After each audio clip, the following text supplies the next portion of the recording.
శాఖ రాధా గాయత్రి మృతి కేసులో కీలక పరిణామం చోటు చేసుకుంది. గాయత్రి భర్త శ్రీచరణ్ పై ముస్సోరీలో హత్య కేసు నమోదైంది. గాయత్రి తండ్రి సుధాకర్ ఫిర్యాదుతో కేసు నమోదు చేశారు. డెహ్రాడూన్లోనూ పోలీసు అధికారులను గాయత్రి తండ్రి సుధాకర్ కలిశారు.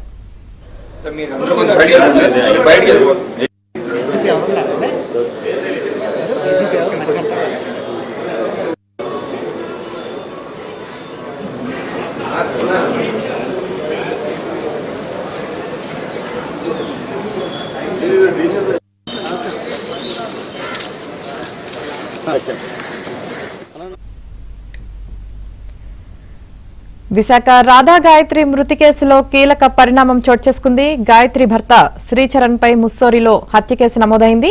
ఇక దీనికి సంబంధించి పూర్తి సమాచారం మా ప్రతినిధి సతీష్ అందిస్తారు. సతీష్, రాధా గాయత్రి మృతి కేసు రోజుకొక మలుపు తిరుగుతుందని చెప్పుకోవచ్చు. తెలుగుటెక్కి రాధా గాయత్రి మృతి కేసులో ప్రధాన నిందితుడిగా శ్రీచరణ్ పైన కేసు నమోదు చేశారు ముస్సోరీ పోలీస్ స్టేషన్ లో. అయితే జూన్ 15వ తారీఖున ఈ ఘటన జరిగింది. కానీ ఇందులో మనం చూసుకున్నట్లయితే మొదటగా తల్లిదండ్రులు విశాఖపట్నం పోలీస్ కమిషనరేట్ కి ఇచ్చి వాళ్ళు ఫిర్యాదు ఇవ్వడం జరిగింది. కానీ ఘటన జరగడం, అదేవిధంగా ఘటన పైన ఉన్న అనుమానాల నేపథ్యంలో తమకు ఎటువంటి పవర్స్ లేనట్టుగా సిపి కూడా మనకి చెప్పడం జరిగింది. అందుకని ఈ కేసును ముస్సోరీ పోలీస్ స్టేషన్ లోనే కేసు నమోదు చేశారు. అయితే ఇందులో ప్రధానంగా 5 అంశాలను వీరు ప్రధానంగా అందులో ఎఫ్ఐఆర్ లో నమోదు చేశారు.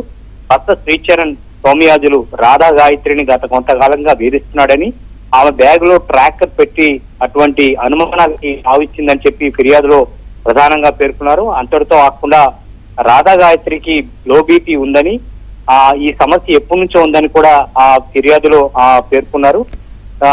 బీర్లు అదేవిధంగా వైన్ తీసుకున్నట్టుగా వచ్చిన వార్తల పైన కూడా ఆమెకి ఎటువంటి మద్యం తాగే అలవాటు లేదు, ఆ మద్యం తాగినట్లుగా ఆ రోజు భర్త చెప్పిన తీరును కూడా వారు అనుమానిస్తున్నారు. అయితే సంఘటన జరిగిన రోజు భర్త రక్త నమూనాలు సేకరించలేదని, తక్షణమే ఫోరెన్సిక్ పరీక్షలు చేయించాలని, శ్రీచరణ్ పైన అనేక అనుమానాలు ఉన్నాయన్నట్టు కూడా వాళ్ళు ఫిర్యాదులో పేర్కొన్నారు.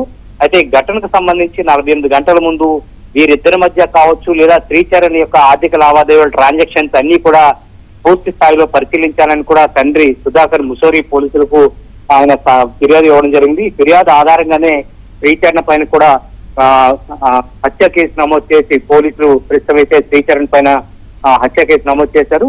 నిన్నటి వరకు మనం చూడొచ్చు శ్రీచరణ్ విశాఖలోనే ఉన్నట్లుగా మనకు కూడా ఆధారం శ్రీచరణ్ తో కూడా మనం మాట్లాడించడం జరిగింది.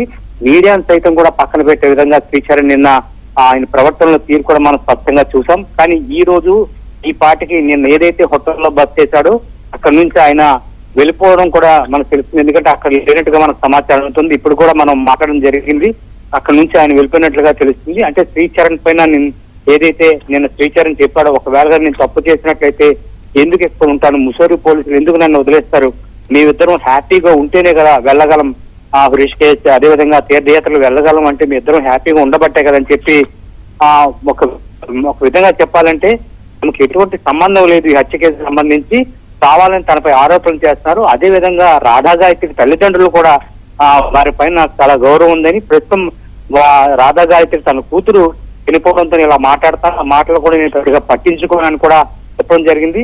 అదేవిధంగా రాధా గాయత్రి క్యారెక్టర్ కావచ్చు, రాధా గాయత్రి పైన నాకు ఎటువంటి అనుమానం లేదు, నేను ఎప్పుడు కూడా అనుమానించలేదు, ట్రాకర్ కోసం కూడా నాకు ఎటువంటి సంబంధం లేదని కూడా చెప్పడం జరిగింది. రాధా గాయత్రి అనే ఒక ఇష్యూని మీరు పెద్దది చేయకండి, ఇది కేవలం రాధా గాయత్రి నాకు సంబంధించిన విషయమే కాదు, 3 గ్రామాలకి 3 ప్రాంతాలకు సంబంధించిన విషయం అని కూడా నిన్న శ్రీచరణ్ మీడియాతో మాట్లాడడం మనం చూసాం. కానీ ఈ రోజు ఎప్పుడైతే ముస్సోరీ పోలీసులు కేసు నమోదు చేశారని తెలియగానే ఇక్కడ నుంచి జంప్ అయిన పరిస్థితి మనకి ఇప్పుడు పలు అనుమానాలకు భావిస్తుంది.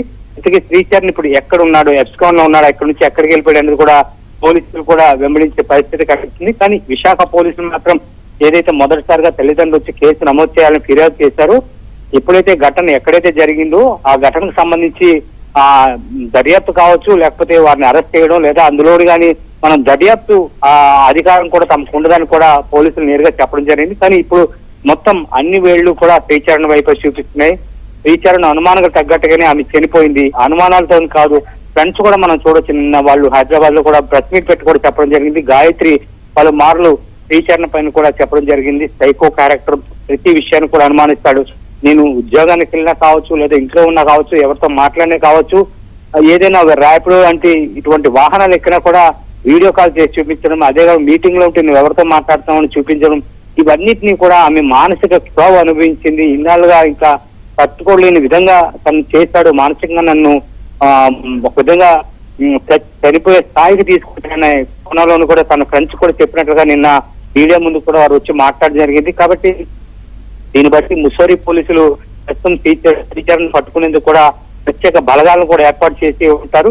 కాబట్టి శ్రీచరణ్ ఎక్కడ ఉన్నాడు అనేది ఇప్పుడు కీలకంగా మారనుంది. అదేవిధంగా పోస్ట్ మార్టం రిపోర్ట్ లో కూడా ఏమైనా ఉన్నాయంటే మద్యం తాగే దాంట్లో ఏమైనా మత్తు పదార్థాలు కలిపి ముందస్తుగానే ప్రత్యేక ప్లాన్ చేసి ఉంటారా, లేకపోతే మరి ఏదైనా కోణం ఉందా అనేది ఈ యొక్క అటాప్సీ రిపోర్ట్ వచ్చిన తర్వాతే మనకి స్పష్టమైన వివరణ వచ్చే అవకాశం కనిపిస్తుంది. Right, thank you Satish.